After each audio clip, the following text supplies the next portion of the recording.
Okay, so let's look at these. These are not numbered the same as yours, but they're the same types of problems. So let's look at two of each one and take it through the process, and we'll use the table. And I'll mention here that probably Excel is your better thing to go to because some of these are rounded to 3 decimal places, and the table will only take us out to 2 decimal places.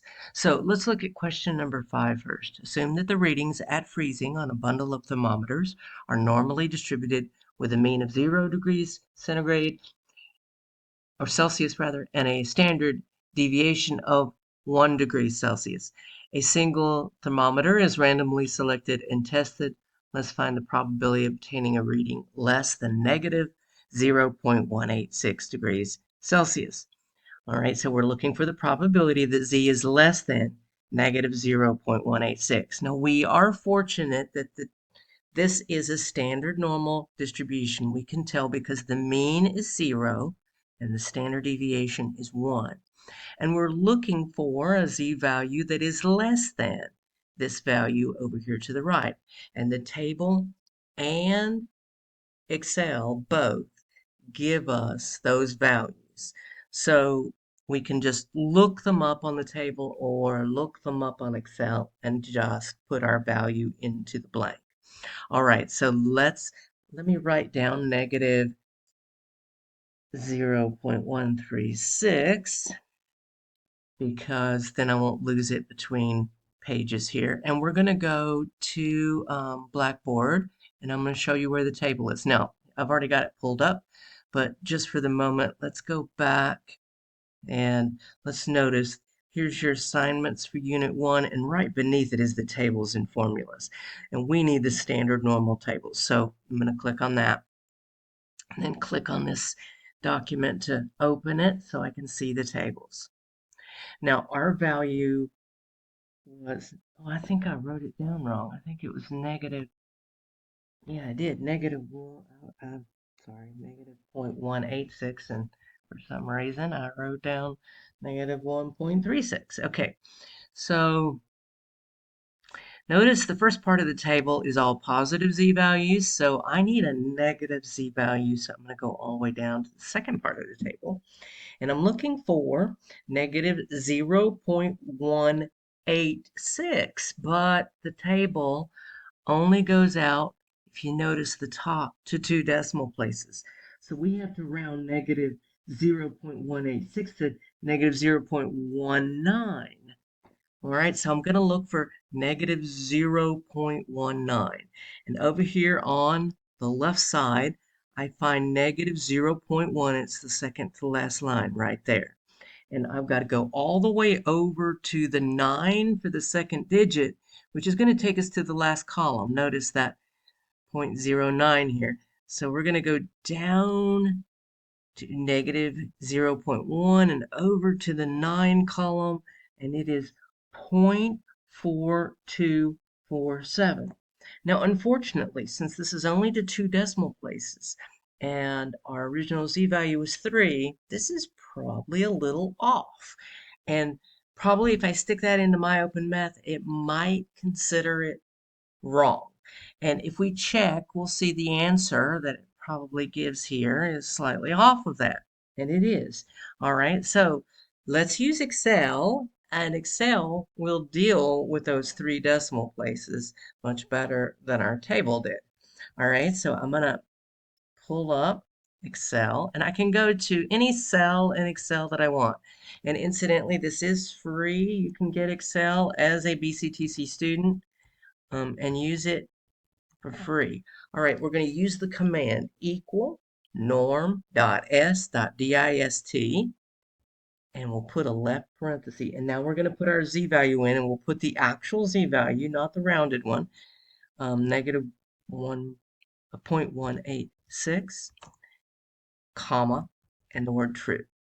And then we'll close that, and it gives me 0.4262 if we round that to 4 decimal places, which is exactly the value that we saw it was looking for a moment ago. mainly because it takes that third decimal place into account. In fact, it'll take a lot more than 3 decimal places into account in Excel. So you'll be much better off using Excel.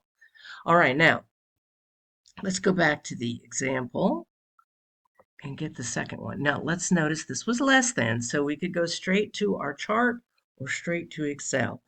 This second one essentially is the same wording. We have a mean of 0 and a standard deviation of 1, so it is a standard normal distribution. So we're going to be able to use our charts and our Excel. But this time, the z-value is greater than 1.26. And anytime we see greater than, we're going to be able to look it up. But after we look it up, we have to subtract the probability from 1 because the table gives us less than. And to get greater than, we need to subtract it from 1 because the entire area under the normal curve is 1. So to get the greater than, we subtract the less than value from 1. All right, so let's first look up 1.26. If we're doing it on the chart, I'll go back to the chart. I'll need my positive z-values. Sorry, dog making noise in the background. 1.2 is right there, but I need a 6. So 1.26, 6 is this column. And if my eyes aren't deceiving me, it appears to be 8962. Now, remember what I said, though, we have to subtract greater thans from 1. So we have to do 1 minus 0.8962. And I do that in my calculator. And that is 0.1038. Now, let's just do the same thing on Excel. Just for practice here, equal norm.s.dist, left parenthesis, 1.26, oops, and true. And you got to put the right parenthesis or you'll get some sort of syntax thing. And we get 0.982 if I round it to 4 decimal places, which is exactly the value we got off the table. And then again, subtracting from 1, we'll get exactly the same answer we got off the table, 0.1038. And that should do it. Now let me, while I'm here, just very quickly discuss for you, just in case you have problems, the greater or the in-between problems. So like number 7 here.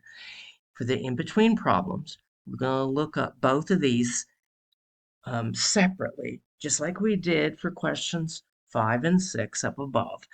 And then once we find the two probabilities, we are going to subtract larger probability minus smaller probability. Now, this is another one where Excel would be better because notice that this particular z-value right here is out to 3 decimal places.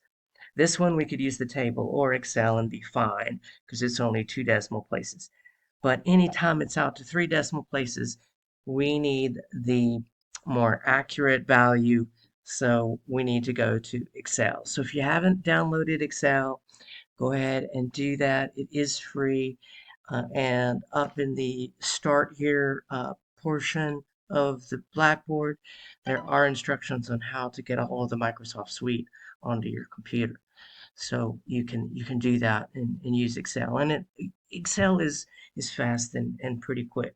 And of course, all my videos contain instructions on how to use Excel at every point in the class. So uh, just let me know if you need any help with that. All right, so hopefully that will help you through these problems.